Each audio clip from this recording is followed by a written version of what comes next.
¿Qué tal? ¿Cómo están? Muy buenas noches, gusto en saludarlos en una emisión de lujo que tenemos el día de hoy. Tenemos la fortuna que ya está aquí con nosotros, por cierto, nuestro muy buen amigo Martín Olavarrieta. Martín, ¿cómo estás? Muy bien, muchas gracias, Juan José, gracias por la invitación. Qué gusto saludarte, gusto verte. Hemos tenido oportunidad que nos cruzamos, pero a veces ni siquiera... Felicitarte, porque siempre que hablo de ti, te consideran un gran maestro de periodismo. Pues se lo agradezco mucho, Siempre. se los agradezco. Sí, a lo que lo han dicho, que son muchos, ¿eh? Son muchos. Muchísimas gracias. Martín, hay muchas cosas que hablar. Yo creo que hay un antecedente muy largo del servicio público, la abogacía, tu presencia en foros internacionales, creo que eso es importante, sobre todo en unos temas que son recurrentes, pero como que la gente no se mete mucho en ellos, ¿no? Y estamos hablando de la vulnerabilidad, y estamos hablando de grupos que estaba leyendo hace unos días un tema, que la cantidad de instituciones que hay para atender a discapacitados, a niños y a adultos mayores, es verdaderamente escalofriante. Estamos hablando que hay por lo menos 7,000 personas de adultos mayores por una casa de asistencia. Así es. Y mira, los datos son más escalofriantes porque en ocasiones no los quieren hacer públicos. ¿Quiénes? Pues las autoridades, por supuesto, pero también algunos empresarios que manejan muchas cuestiones de todo tipo. Siempre es un tema que se esconde. En México aproximadamente hay 21 millones de personas con discapacidad o con alguna limitación. En la Ciudad de México simplemente hay 1.800.000 personas con discapacidad. En una ciudad de 9 millones. Exactamente. Sí. Entonces estamos hablando en donde una familia tiene que hacerse a veces cargo de una persona con discapacidad.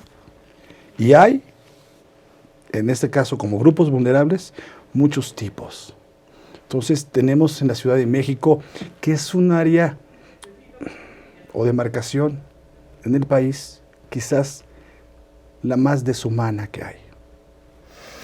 Este comentario que nos haces, bueno, ni siquiera terminé de hacerte bien la presentación. Bienvenido. No, hombre, bienvenido, aquí estamos. Gracias. Espero que sea la primera de varios, vamos a estar reunidos y la gente se acostumbrará y sabrá que llega nuestro amigo Martín Olavarrieta. Y sobre todo entré demasiado rápido porque me dejó frío de este dato que había encontrado sobre esta materia. Yo sé que tú has tenido participaciones diversas en foro internacional, pues de las pocas organizaciones y eventos que se han hecho que tienen que ver justamente con los compromisos al 2030 y es sobre sustentabilidad.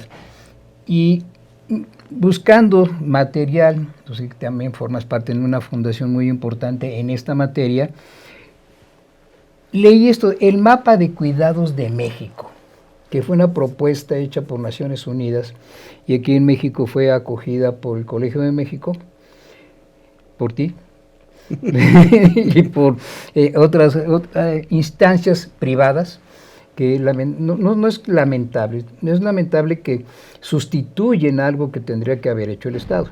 Entonces hay más agrupaciones de carácter privado que están atendiendo este problema que las que hay de gobierno. En este ámbito, tú que estás inmerso en toda esta materia, ¿sientes que se está haciendo algo? ¿Sientes que hay? Nos narrabas algo que es escalofriante hace rato. Sí. ¿Y por qué mencioné a las autoridades y a la iniciativa privada?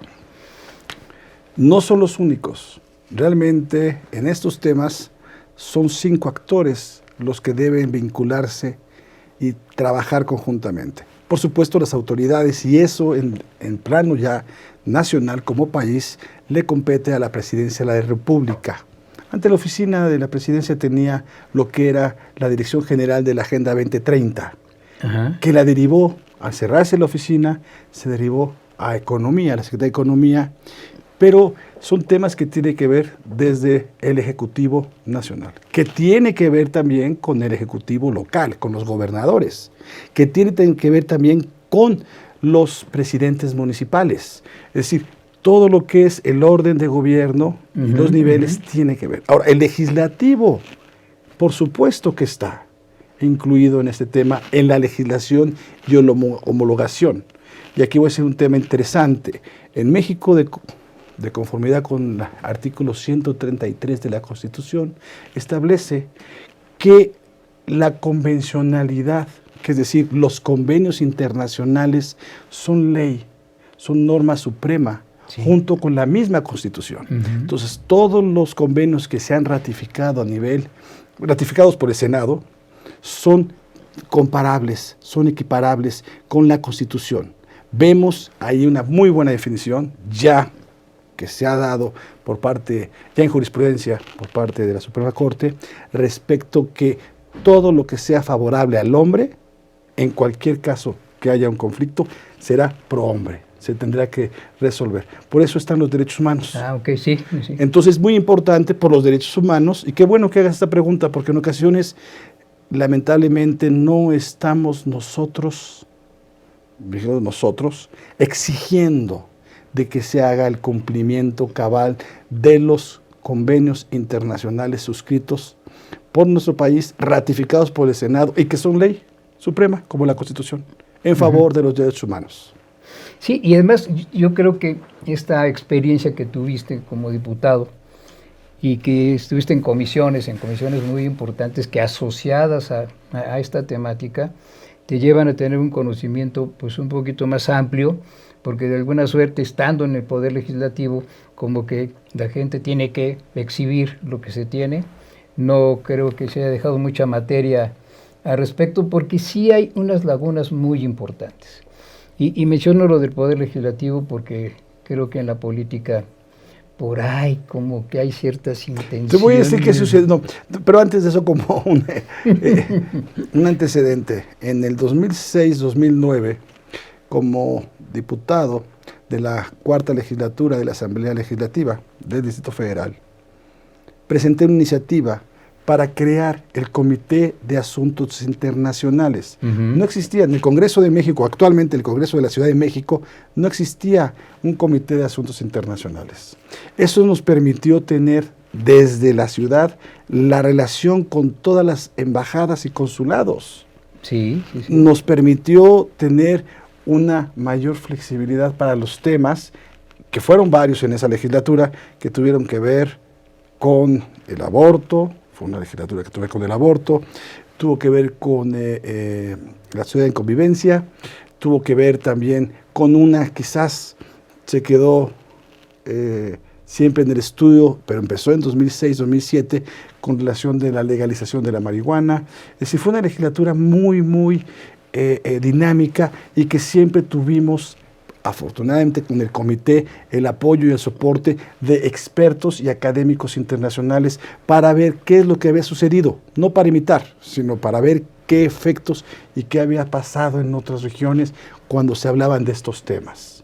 La eutanasia también, que era el buen morir, fue otro de los temas. Hubo muchos, esa fue una legislación, insisto, muy, muy, muy activa, y siempre estuvimos en alianza con hay que reconocer siempre aquí las oficinas de las Naciones Unidas, que están aquí. Hay un coordinador residente, siempre muy atento en diversos ámbitos, y de ahí viene quizá tu pregunta acerca de lo que sucedió del año 2000 a la fecha.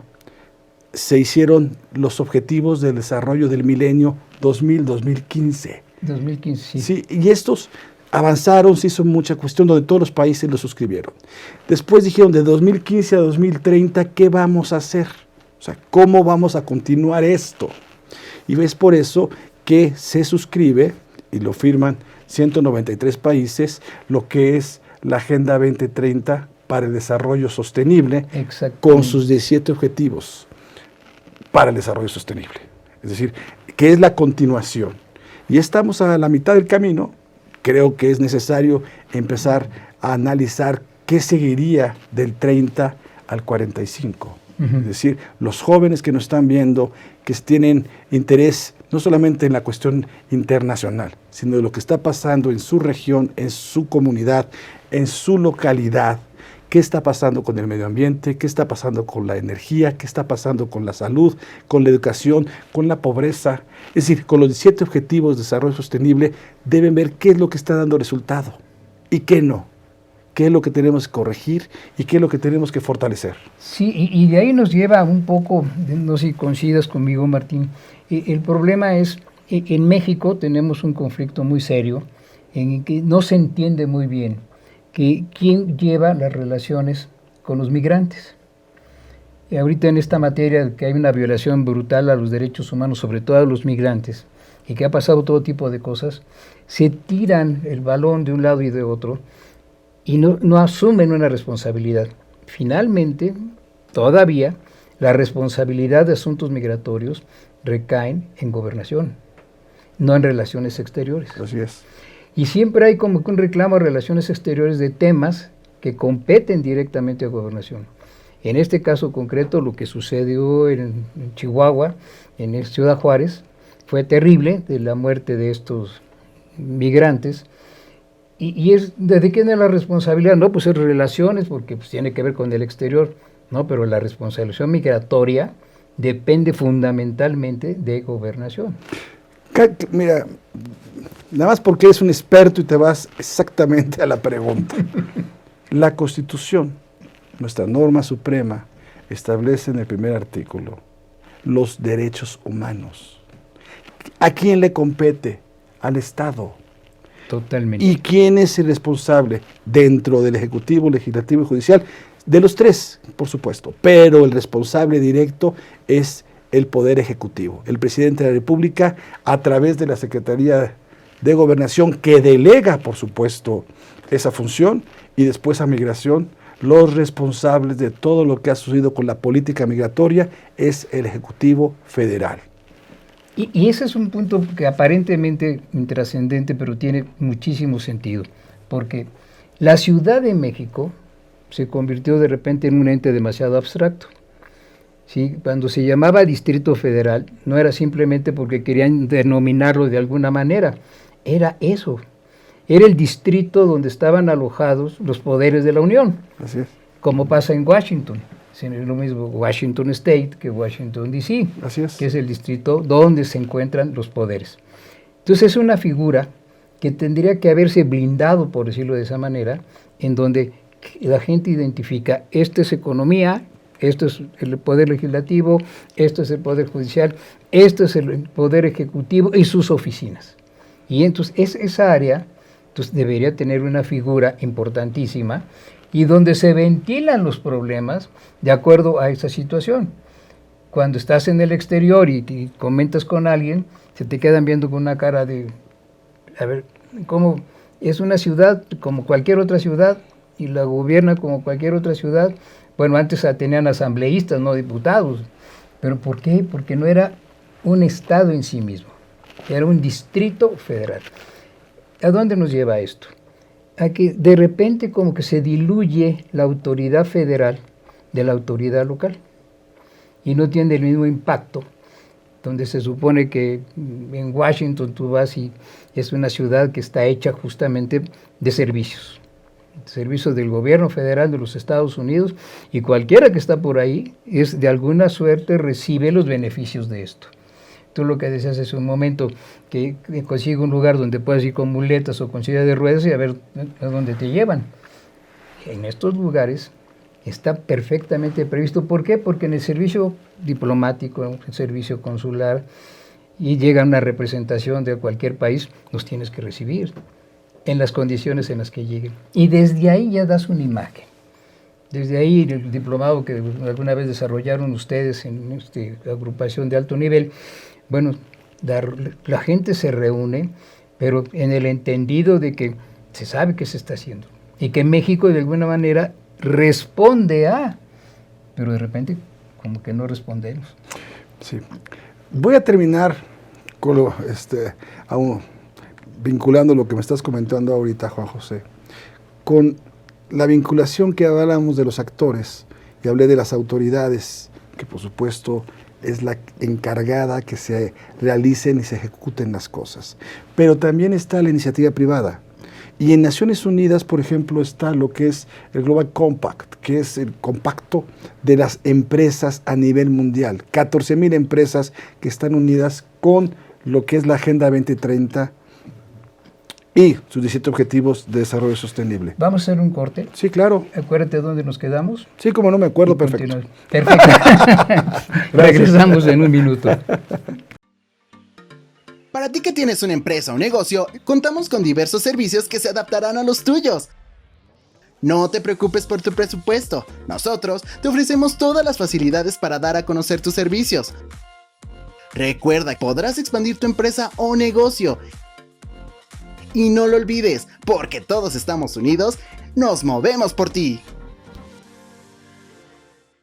Me gustaría que también nos empezaras a compartir justamente en qué momentos las personas somos conscientes de poder decidir ya acerca de nuestro cuerpo.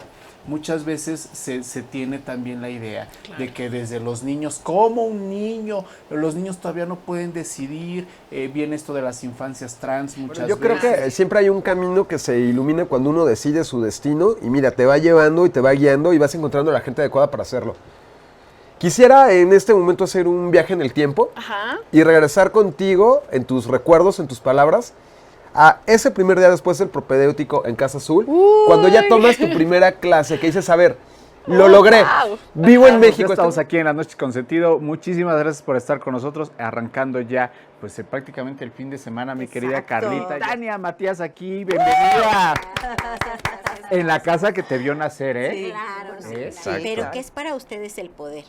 El poder puede ser religioso, puede ser político.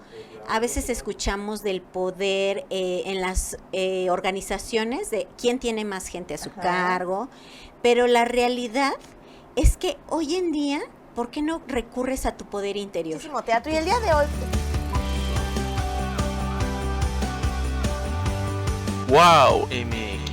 WowMX.tv.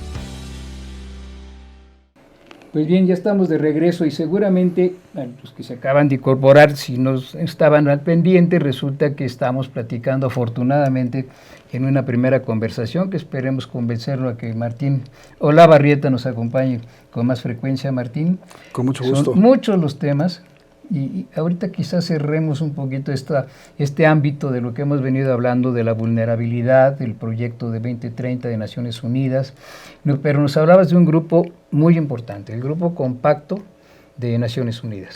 Sí, esta conformada por, retomando la pregunta, es que sí, la Agenda 2030 tiene 5 actores.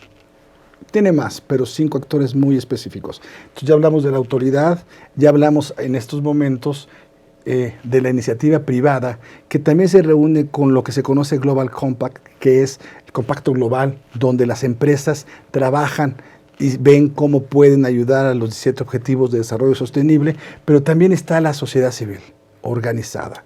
Y estamos hablando de los organismos no gubernamentales, en los cuales a nivel mundial trabajan como quizás como un voluntariado más importante que se puedan imaginar.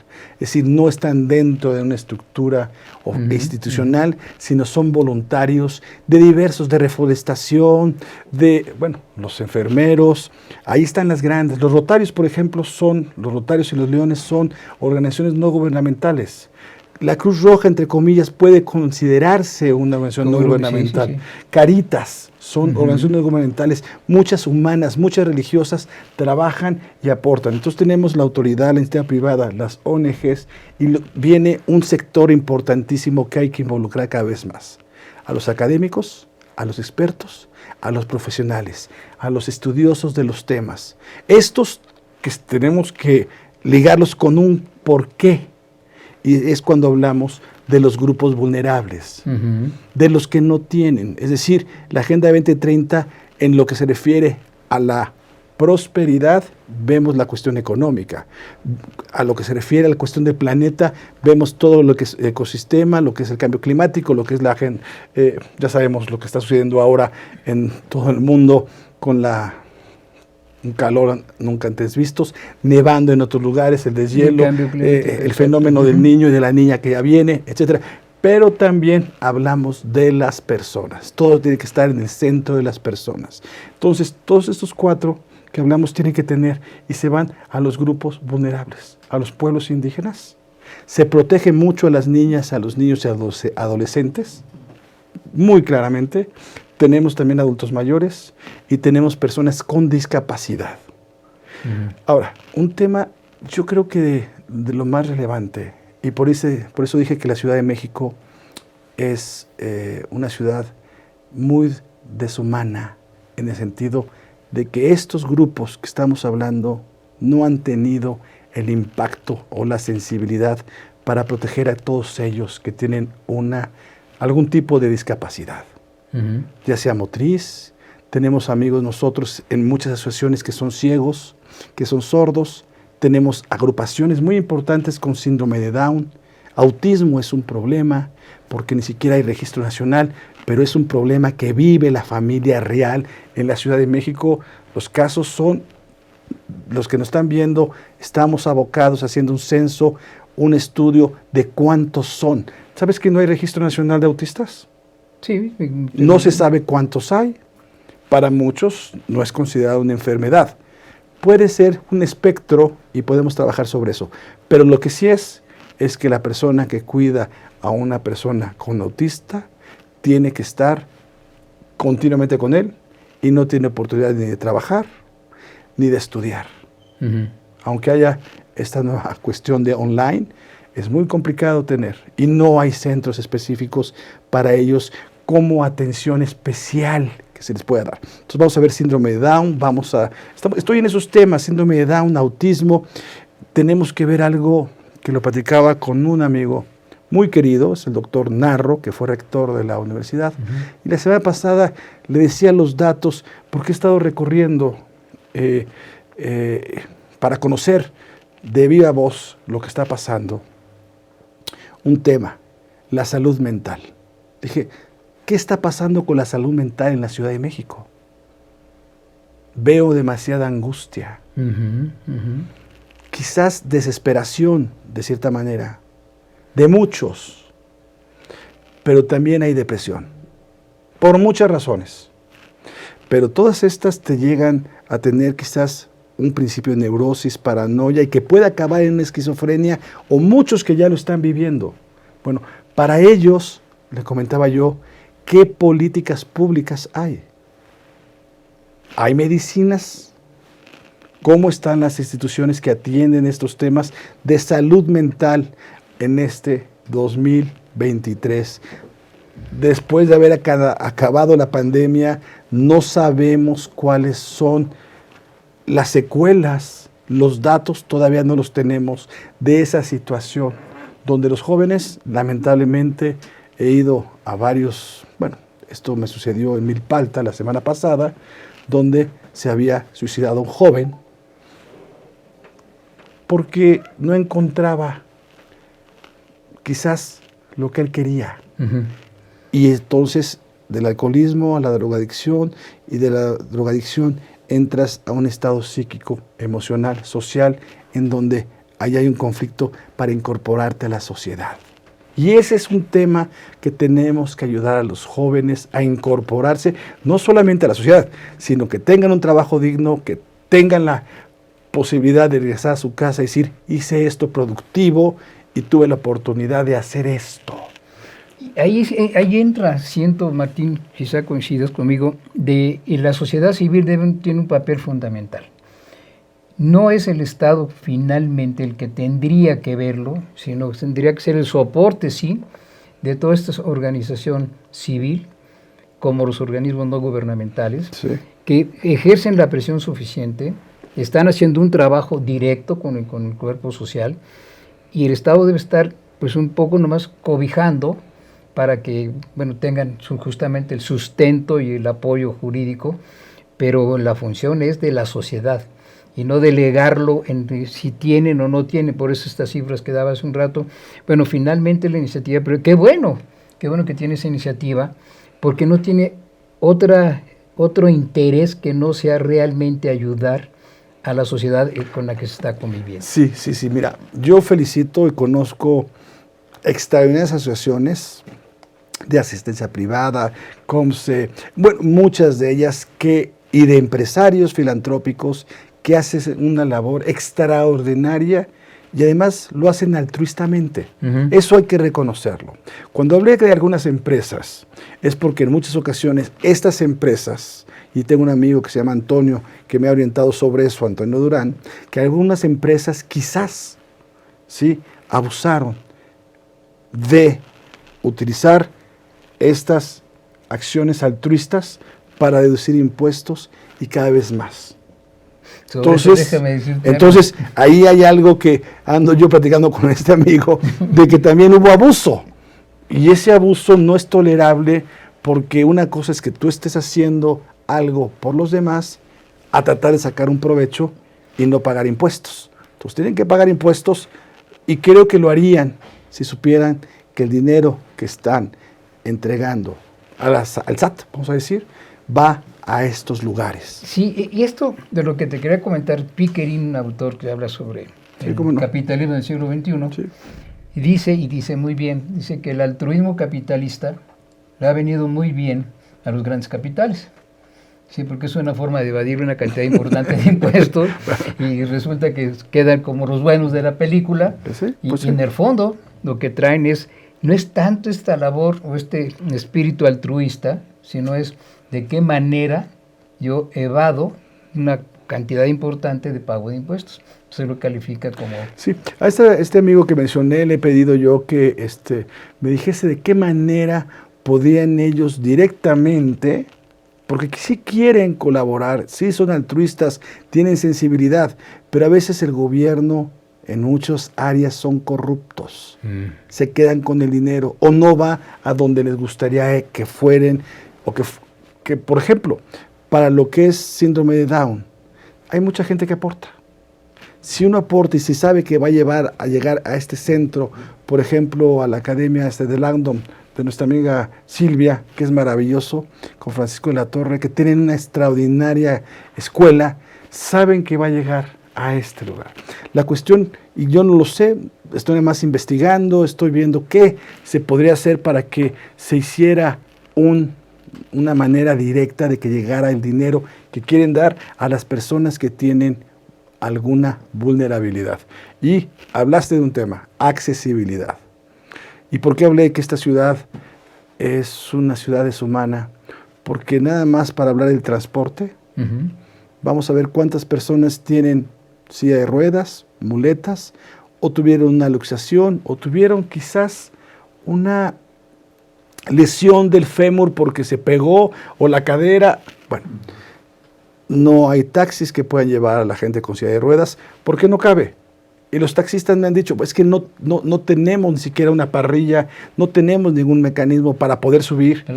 Y entonces esta persona que vive quizás en la Gustavo Madero o vive en una montaña, bajarla ya con sus hijos o con ellos es peligroso por las escaleras, todo esto, pero no, y si está lloviendo, no hay. Si se para un taxista, le va a cobrar un poco más, pero además si tiene que llegar al metro, a las 195 estaciones, debo decirles que están deshumanizadas porque no tuvieron la posibilidad de arreglarlas, acondicionarlas para que la gente con alguna discapacidad pudiera estar. Hace unas dos semanas me comentaba un amigo que un ciego se cayó a la vía porque no había un señalamiento. A ver, eso no puede pasar en una gran capital. Tú hablabas del DC, de la capital, de lo que era el Distrito Federal. Sí, es la ciudad capital de nuestro país, de México. Tiene que tener servicios de calidad. No puede haber un metro sin rampas, sin escaleras eléctricas. Sí hay elevadores, pero no funcionan. Y en los que funcionan son utilizados para otras cosas menos para ascender o descender. El problema es la accesibilidad. Desde que entras, cómo lo utilizas y cómo sales. Totalmente. Y si pues entramos a los mercados, es decir, lo que es la infraestructura urbana, la mala planeación y lo que se ha dejado de hacer es inhumano. Por eso digo, esta ciudad hay que caracterizarla así, porque no ha habido la capacidad de ver por los que insisto, 1.800.000 personas en la Ciudad de México tienen limitación, una discapacidad, pero sus familias son también las que se ven vulneradas porque tienen que cuidarlos, transportarlos, lavarlos, darles de comer, todo lo que hay. Y no hablé del cáncer y de un tema que es muy importante. Y creo que es de los más importantes para los jóvenes.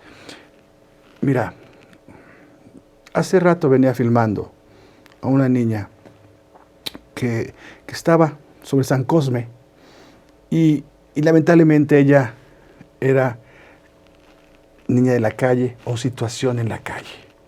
Es decir, sus aspectos desdeñados, obviamente sabía que ella ya no tenía su control en sí y estaba pidiendo dinero quizás para volverse a drogar.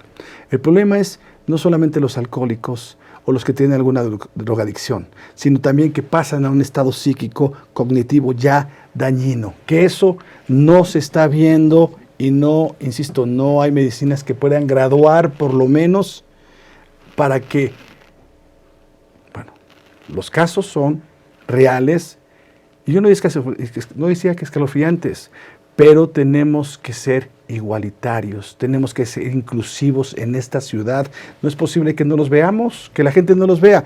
Yo lo tengo filmado y lo podemos pasar aquí si gustan, lo podemos pasar. Lo tengo aquí filmado porque fue hace 2 horas para acá. La gente no los ve. La gente es indiferente con la gente que tiene algún tipo de discapacidad. Y eso es, todos vamos a un estado senil, pues sí, es la vejez. El aging, que se llama envejecimiento, sí está empezando a considerar una enfermedad porque empieza a tener deterioros con tus órganos y eso es natural. Entonces, tenemos que tener una política para la gente que está envejeciendo. No solamente programas, ni tampoco becas, sino cuestiones preventivas. Y la diabetes, no, bueno, ya es el tema. Estamos hablando de un y el problema. Cáncer, diabetes, cáncer. Es decir, esos son los temas reales que a veces los políticos no hablan porque no les reditúa votos.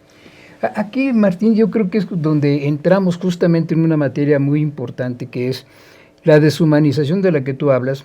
Es totalmente cierta. La gente ya no ve realmente lo que está pasando. O sea, es totalmente apático, indiferente, y pasa cerca de una persona y le tiene sin cuidado si no puede caminar, si a lo mejor se encuentra en un estado crítico, le está dando un infarto o tiene un coma diabético o simplemente tiene 7 días sin comer y lógicamente ya tiene un aspecto, pero nadie se acercaría a decirle, permíteme que te ayude. Claro, estamos viviendo una situación muy complicada, donde todo tiene que ver con delincuencia, donde tiene que ver con muchas cosas, pero es una patología social que no se ha cubierto, que no se ha atendido. Creo que hacen falta instituciones, creo que hace falta, y más que eso, políticas públicas que de veras nos lleven a entender que la patología social no nace sola. O sea, el delincuente, el drogadicto, el alcohólico, no decidió serlo de la noche a la mañana. Claro. Es el entorno, es este ambiente tan complicado, y si no ve condiciones, si nadie le está ayudando a que esto suceda, bueno, finalmente lo que hace es, pues yo salgo adelante. Y mientras yo salga adelante, lo demás me tiene sin cuidado. Pero lamentablemente esto se lleva a todos los mercados, esto se lleva a todos lados. Que mencioné el mercado porque hace rato mencionaste en mercados, que es un punto muy interesante, que a lo mejor nos da tiempo de que lo comentemos. Porque ¿dónde sucede todo? Es decir, si lo llevamos al origen de la plaza pública, es ahí donde estamos viendo todos los días realmente cuál es la patología que está viviendo el país. No es solo política, no es solo economía. Yo creo que vivimos más en un entorno de mercadotecnia que de sociología. Y necesitamos mucho de sociología en este momento para entender, para poderlo ver. La drogadicción, ven cómo están en Estados Unidos ahorita y este veneno del fentanilo, que es terrible. Pero la gente no simplemente decide, pues ahora voy a ser drogadicto y ahora me voy a perder. Se pierde por algo.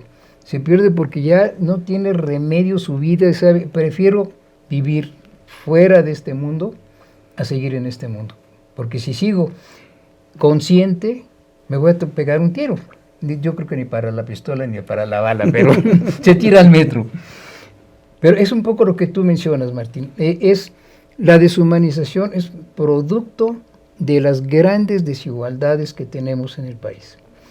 Y ciudades como la Ciudad de México, que es un mosaico en donde recibe toda así la gente viniendo a buscar el tesoro de Moctezuma. Ese se hundió, se acabó en un canal, no existe. Fíjate que hay que reconocerlo. Entre los grandes problemas y complejos que tiene México y la Ciudad de México está la pobreza y la desigualdad, sin duda alguna. Vemos un marcado oriente y poniente, geográficamente. ¿Qué sucede? Y hay que reconocerlo. Cada vez que tú tengas este componente pobreza y desigualdad juntos, con un elemento adicional, que es una enfermedad, se ensancha la brecha. Uh-huh. La gente sale a trabajar, sale a buscar para tener el alimento, primero, y pagar la vivienda y la luz y las cuestiones necesarias, por necesidad van a eso. Y la segunda, de salida de sus ingresos, o sea, de dónde gastan, es cuando tienen una enfermedad. Y si la enfermedad es costosísima, no hay dinero que alcance. Entonces, ese elemento adicional de tener una persona con discapacidad por un accidente o por una enfermedad o porque haya nacido así, es un costo enorme que hace más pobres a los pobres, y el gobierno tiene que entenderlo, no solamente con becas para ver cómo pueden ayudarlos en un proceso productivo, no, tienen que ver cómo ayudan a los que no tienen y tienen estas limitaciones y discapacidades. ¿Nos quedamos ahí? Sí, ¿cómo Tenemos no? una Claro. última pausa. En un minuto regresamos, Martín. Gracias, muchas gracias, José.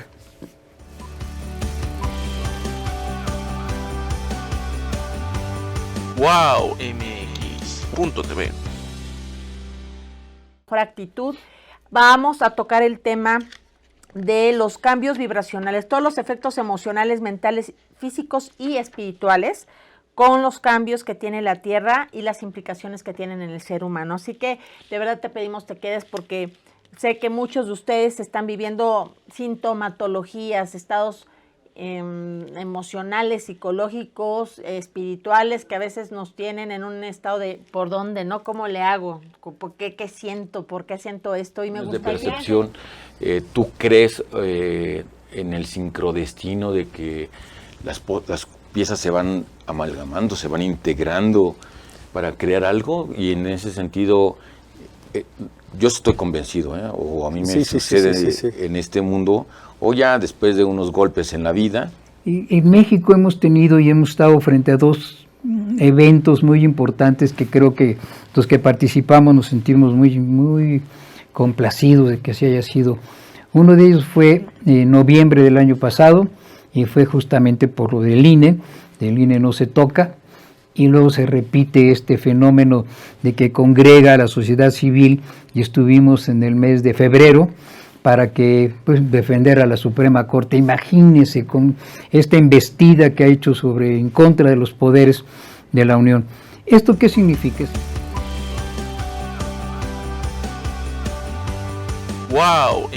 WowMX.tv. Bien, seguimos nuestra conversación del día de hoy, que está muy interesante, por cierto, con el licenciado Martín Olavarrieta, por encima de todo, amigo. Gracias. Colega. Coincidimos en muchas cosas, creo que en otras no, pero eso en otro momento las dirimimos. Pero esto que tú mencionas, bueno, esto que tratábamos de encerrar, es un problema, una patología terrible la que estamos viviendo. La pobreza induce definitivamente a muchos factores.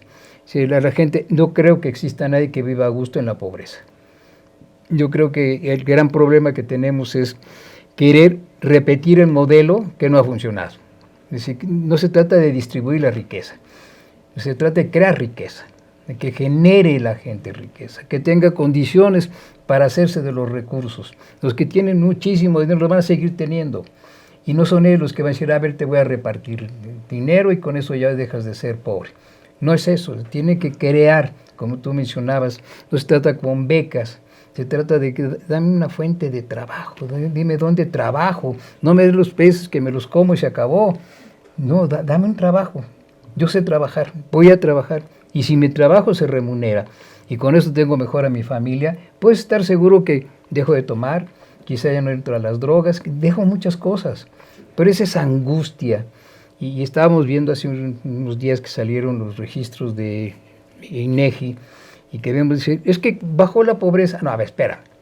La pobreza tiene 5 dimensiones, para fines mercadológicos más que sociológicos. La pobreza es pobreza, que la dimensionas de maneras diferentes. Cuando tienes pobreza extrema, significa soy pobre alimentariamente hablando. Y hubo más de casi 2 millones de familias que se vieron en la necesidad de prescindir de comer o que comieran nada más alguna parte de la familia. Y eso a veces era un día y a veces era más de 2 días. Eso, pobreza extrema, por más que me digas que, pero es que subió la laboral, subió la habitacional. Tenemos un problema muy serio, Martín, y creo que tú lo has visto en esto que hablamos de las discapacidades y la falta de movilidad y no tener lo de la diabetes, que ha crecido de forma brutal. El problema muy serio que tenemos en este momento es que antes tú tenías un seguro popular y te asistían y te recibían, y si tenías algo de dinero, bueno, pues coopera para que por lo menos no te vayas en blanco y compremos medicamentos. Pero cualquier persona podía tener un servicio médico. Ahora recibes un dinero, pero tienes que comprar tus medicamentos. Y los medicamentos que se supone que te regalan, pues nunca hay. Entonces tienes que usar el poco dinero que recibes para comprar medicamentos que antes no comprabas. Entonces, ¿qué está pasando? Que se está ampliando nuevamente este problema, que es la pobreza. La pobreza en todas sus dimensiones. Habitacional, educativa, laboral y la que hablábamos hace rato, alimentaria, que es la peor de todas. En México tiene casi 60 millones de personas que están en cualquiera de esas dimensiones de pobreza. Y leí hace unos días que este gran problema, que la clase media resulta que se cae, resbala a los niveles de pobreza por el COVID. Porque nunca pensaron que de repente lo poco que tenía, se enfermó mi abuelita, mi mamá, mi esposa, yo mismo. ¿Y que dónde consigo los medicamentos? Y lo que es la falsedad esta de que no había camas, que sí había camas, no es cierto, no había camas. Y el problema fue grave. Y tienes que comprar medicamentos. Y el poco presupuesto que tenías, pues ¿cuál? No tiene por qué pasar una sociedad tan rápido, forma tan abrupta, de más o menos tener estabilidad de una clase media que estaba un poquito en posición ascendente, y de repente se convierte en descendente y se va al sótano. Mira, uno de los temas que se ve en la economía y en la Agenda 2030 y en todos los programas y planes es que haya un trabajo digno y haya una remuneración digna. Ahora que todavía no salen los datos específicos, claros, de los indicadores que nos van a mostrar cuál fue el resultado originado de la pandemia, donde no hubo apoyos ni a las empresas familiares de 5 o 6, no hubo apoyo ni siquiera a las microempresas que daban trabajo a los 20, 30 habitantes o personas que estaban ahí. No hubo apoyo a las medianas empresas. Definitivamente. Es decir, hubo, y además, con el despido, en las ocasiones, muchos empresarios hicieron el esfuerzo de pagar una parte, de tratar de hacer lo que ahora le llaman el trabajo en casa con computadora, como el office. Home office, sí. El home office, que ahora es muy famoso, pero no hubo ese respaldo a estos trabajadores formales que están dando. Y ese es un tema que todavía no están dando los datos. Por eso lo que dices, Juan José, es muy importante. Si nosotros tenemos los indicadores, vamos a saber los resultados. Los resultados, precisamente para eso son los indicadores. ¿Qué te indican? Los números, pues de que hubo un fracaso en una política hay que decirlo, económica en la Ciudad de México. Hubo un fracaso en la política de salud. Y eso lo saben los millones que lamentablemente murieron a causa de la pandemia. Porque no están contabilizados. Y lo peor es que no sabemos la secuela de muchos que tuvieron ahorita problemas de todo tipo. ¿Sí? Y que los ha vuelto precisamente personas con vulnerabilidad. Entonces, al no tener estos indicadores, o como yo decía, hay, pero maquillados, hay, pero disfrazados para no ver la realidad. Entonces, lo importante es eso, que nos digan cuáles son los resultados. Y vamos a estar quizás en elecciones el próximo año, en donde qué bueno que hay una gran participación, pero lo importante es que vean qué es lo que se va a hacer en favor de los habitantes, de las personas. Generalmente hablan de vamos por México todo. Yo soy muy patriota, Juan José, tú eres muy patriota, somos nacionalistas, entendemos lo que es la pertenencia y la identidad con nuestro país, amamos nuestro país, sus recursos naturales, eso sí lo tenemos. Pero yo creo que deberían de enfocarse a la persona, hablar del habitante. Sí es muy importante esto, ya lo conocemos, no lo dejo al lado, sino tenemos que hablar a la persona, al que está viéndonos atrás, ahí el que está decidiendo qué es lo que van a hacer.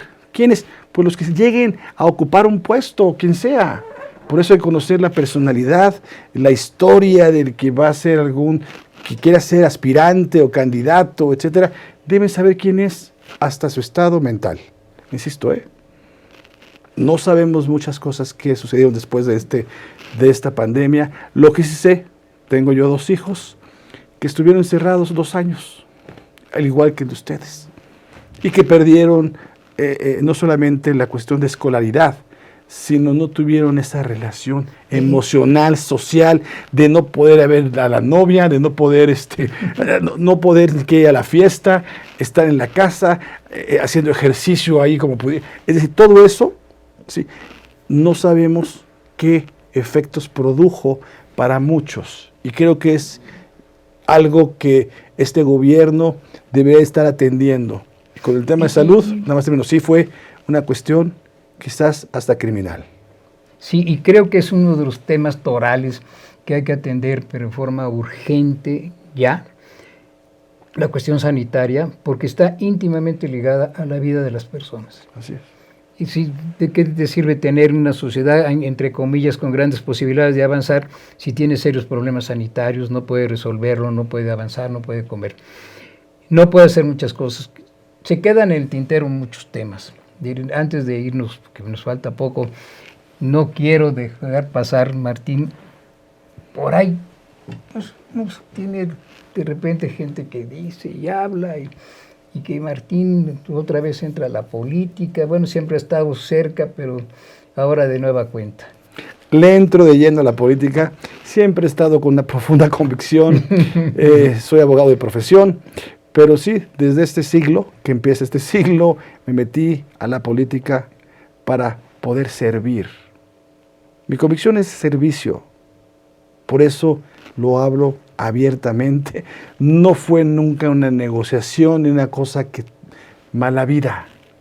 Por eso me meto y estoy muy tranquilo y lo voy a hacer por 2 razones. Porque soy ya adulto mayor, el año pasado cumplí los 60 años. Dije, es momento de empezar a hablar por los que no tienen, menos tienen, y las carencias. Por eso me metí con los grupos vulnerables, porque pertenezco yo a los grupos vulnerables, a las personas con discapacidad. Me voy a meter a la política y estoy siendo, te lo comento, ya lo saben muchos, pero aspirante a ser precandidato a la jefatura de gobierno, que seguramente se hará a través de este nuevo método de selección, en el cual va a haber un frente amplio por la Ciudad de México, integrado por el PAN, PRI, PRD y la sociedad civil, y estoy aspirando a ser el líder de ese movimiento, de este gran esfuerzo que está haciendo. Y aprovecho para saludar, porque hace unos 45 minutos nos informaron que ya fueron a través del Frente Amplio Nacional para la Reconstrucción de México, que así se llama. Ya quedaron 4 candidatos, un saludo muy afectuoso. Beatriz Paredes con 450,000 o más votos. Está también Enrique de la Madrid, Xóchitl Gálvez y Santiago Krill. Son 4 que ya quedaron y que habrán de hacer los foros. Le deseo el mayor éxito a todos ellos y qué bueno que se está haciendo un método inédito. Y sobre eso quisiera comentarte que debería de replicarse el método con 2 observaciones muy importantes. Que se haga, por supuesto, solicitando a los simpatizantes las firmas, pero que sea de una forma equitativa e igualitaria. Es decir, aquí es una fórmula de 3.